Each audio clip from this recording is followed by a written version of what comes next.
Okay, so welcome back sa ating tips and tutorial. Paano nga ba natin ginagawang loft? Paano nga ba yung paraan? Ano nga ba yung mga materials? At pwede natin i-consider pagdating sa paggagawa nito. So loft design or loft para sa ating mga bahay. Ito na sa kitchen mga kamusta, no? And then eto mga kamusta ay syempre kagustuhan ng kliyente natin. So hindi tayo magpro-proceed dito kung hindi naaprubahan o kung ano man. So dito mga kamusta, ano nga ba yung mga materials na ginagawa namin or ginagamit natin para sigurado ka o kay makakasiguro ka na matibay at saka sigurado na in the long run wala kang pagsisisihan. So sabi ko nga, kung sa tibay lang may bibigay nito at sa tibay na hinahanap natin nandito yon. So sabi ko nga, ito kasi kung sasabihin natin lifetime na ho siya.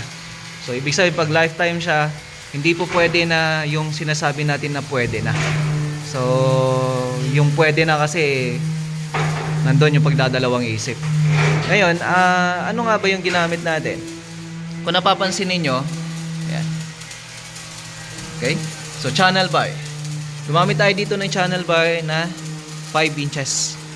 So, bakit 5 inches? Medyo maluwang yung area. Tapos, ang isa pa dyan, para sigurado na kahit na tumalon-talon dito sa taas ay maganda pa rin at maayos pa rin. Kasi nga, ang loft mga kamasta, kahit sabihin na natin na ito ay usually nakikita mo kahit sino, pwedeng gumawa, pwedeng mag-DIY. Pero dito, ito yung sinasabi natin na loft na medyo sigurista talaga. Para mas maging matibay at saka maayos mga kamasta, no? So, channel bar 5 inches by 2 na heavy duty mga kamusta, no? So pwede rin naman kayo gumamit ng hindi siya heavy duty basta mas malapit yung framing natin. So dito may nagsilbi kaming biga. So wala tayong I-beam, di na tayo kumuha ng I-beam kasi syempre medyo pricey yon. Kumuha tayo ng I-beam dito o kaya naman pinagtalikod natin na channel bar na kung saan nakatalikod yung isa, nakatalikod din yung isa. So yan ang magsisilbing biga natin sa gitna. So, kung tinatawag sana natin to cross beam, mga kamusta, no? So, dahil wala nga tong biga sa gitna na konkreto, gumamit tayo ng cross beam na kung saan channel bar na ho siya. And then, gumamit na tayo ng channel bar sa lahat ng mga distribution. Yan. By 80s na ho yan. 80 cm. And then, nilalagyan na ho natin yan ng bawat tubular. Kasi yung tubular na yan, dyan natin ikakapit yung board, mga kamusta, no?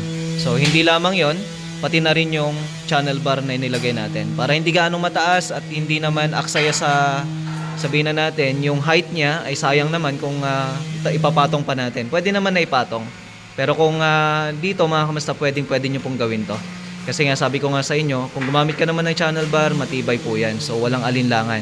So tubular na 2 by 2 by 1.5 I mean, no? So by 40s o kaya naman 40 cm yung agwat niyan para sigurado na makuha mo kaagad yung distribution ng board natin na ilalagay dito para dun sa 4 feet by 8 feet mga kamusta, no? So dapat yan meron na. And then syempre isasabay na rin natin yung electrical. So dito mga kamusta, yung iba kasi nagiging problema nila to. Actually pwede naman na channel bar yung gagamitin dun sa bawat gilid nito. Kaso nga lang iniisip ko kasi dito mga kamusta yung biga. So, para hindi ganong pwersado yung biga natin, gumamit na lang ako dito ng, ayan, angle bar na kung saan 316 by 2 by 2 mga kamusta, no? So, kung iisipin natin sa pagkikisame, parang parehas siya ng konsepto na kung saan parang naging wall angle.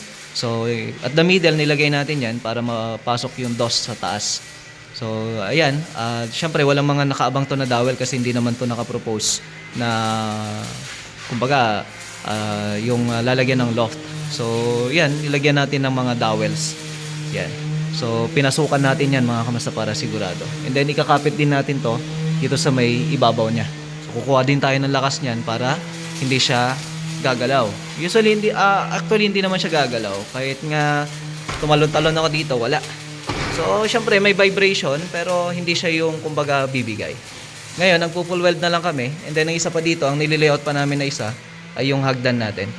So, tinatapos namin to kaagad lahat ng mga welding works dito kasi kung napapansin nyo, nagtatiles kami para iwas sa disgrasya ng tiles natin at mas maging maayos.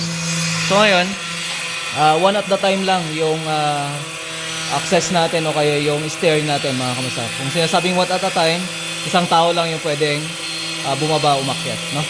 So, may landing tayo doon na 1 meter. So, enough na yon para may space na pag-akyat kasi lalagyan ng handrail yan. Okay? So, kung may mga katanungan kayo pagdating dito, yan. Comment down below na lang mga kamusta.